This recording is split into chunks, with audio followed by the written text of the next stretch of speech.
હાલ વાતાવરણની અંદર ગરમીની શરૂઆત થઈ ગઈ છે અને ભગવાન શ્રી દ્વારકાધીશની પરંપરા મુજબ યથા દેહે તથા દેવે એ મુજબ ભગવાન દ્વારકાધીશને પણ ગરમીની અંદર ખાસ સરાભરા કરવામાં આવે છે. ગરમીથી રક્ષણ મળે એટલા માટે ભગવાનને ચંદન દશમી મે શુક્રવારના દિવસે ભગવાનને અક્ષય તૃતીયાનો ઉત્સવ ઉજવાશે, જેમાં ભગવાનને ચંદરવાઘાનો દર્શન જે છે કરવામાં આવશે. ભગવાનના મસ્તકથી કરી અને ચરણ સુધી ચંદનનું લેપન કરવામાં આવશે. ચંદનના જ શૃંગાર અને આયુધો પુષ્પના જે છે બનાવવામાં આવશે. પુષ્પોની માળા જે છે એ ભગવાનને અર્પણ કરવામાં આવશે. તો આખા વર્ષ દરમિયાન આ એક સુંદર એવા ચંદન વાઘાના શણગાર જે છે ખાસ વિશેષ પ્રકારના દર્શન જે છે ભગવાનને કરાવવામાં આવે છે. અને તેમજ ખાસ ભોગની અંદર પણ શીત ભોગની કેટલીક દ્રવ્યો જે ગરમીથી બચાવે અને ભગવાનને ઠંડક આપે એ માટે થઈને શીત ભોગની અંદર પણ અલગ વિશેષ ભોગ જે છે એ ભગવાનને ધરાવવામાં આવે છે. અક્ષય તૃતીયાનો દિવસ કે જે યુગાદિ તિથિ પણ કહેવાય છે, ભગવાન પરશુરામનો પ્રાગટ્ય તેમજ હયગ્રીવ અવતારનો પ્રાગટ્ય દિન પણ ઉજવણી આજના દિવસે થાય છે. અને આટલું સુંદર એવો દિવસ હોય જેને વણજોયું મુહૂર્ત કહેવાય છે. અને એટલા માટે જ આજના દિવસે લોકો નવા ધંધા ને દુકાન મકાન અને વ્યવસાયની જે છે શરૂઆત કરતા હોય છે.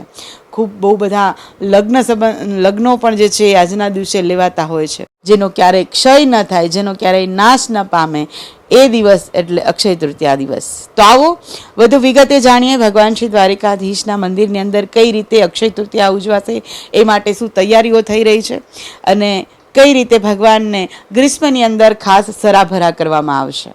શિખંડનમ ચંદનમ દિવ્યમ ગંધાગ્યમ સુમનોહરમ વિલેપનમ સુરશ્રેષ્ઠ ચંદનમ પ્રતિગુહ્યતામ.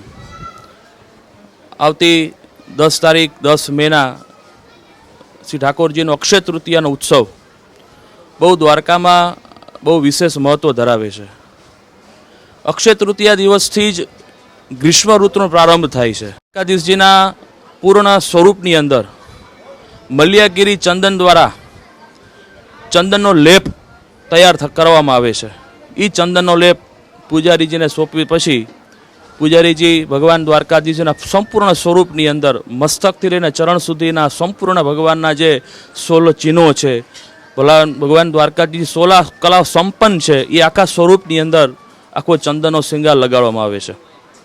અમે અક્ષય તૃતીયાના ગણીને અગાઉના પૂર્વ 7 દિવસ પહેલાં ભગવાન દ્વારકાધીશજી તથા દ્વારકાધીશજીના મંદિરમાં આવેલા અનેક મંદિરોના ચંદનનો લેપ અમે તૈયાર કરીએ છીએ. તૈયાર કર્યા પછી એની અંદર શુદ્ધ ગંગાજલ, ગુલાબજલ તથા કેસર યુક્ત પધરાવી અને ચંદનનો લેપન તૈયાર થાય છે.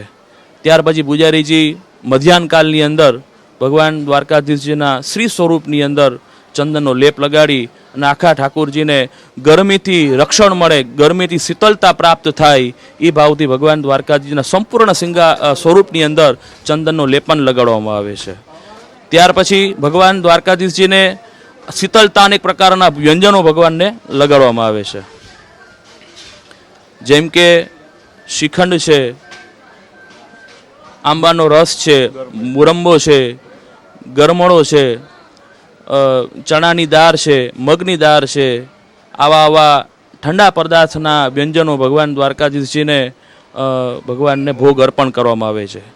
અક્ષય તૃતીયાથી લઈ અને રથયાત્રા દરમિયાન આ 2 મહિના એવા ગાળો છે કે તમે દ્વારકા આવી અને ભગવાનના સંપૂર્ણ શ્રી સ્વરૂપના તમે દર્શન તમે દ્વારકા આવીને કરી શકો છો.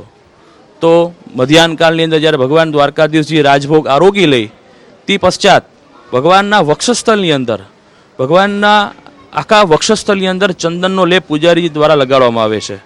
એવો દ્વારકામાં અક્ષય તૃતીયાનો બહુ વિશેષ આ મહત્ત્વ ધરાવે છે. અસ્તુ. જય દ્વારકાધીશ. ચંદનસ્ય મહત્પુણ્યમ પવિત્રમ પાપનાશનમ. 10 તારીખ 10/5/2024ને દિવસે પ્રભુના અક્ષય તૃતીયાના પુષ્પના અને ચંદનના શૃંગાર તૈયાર થાય છે.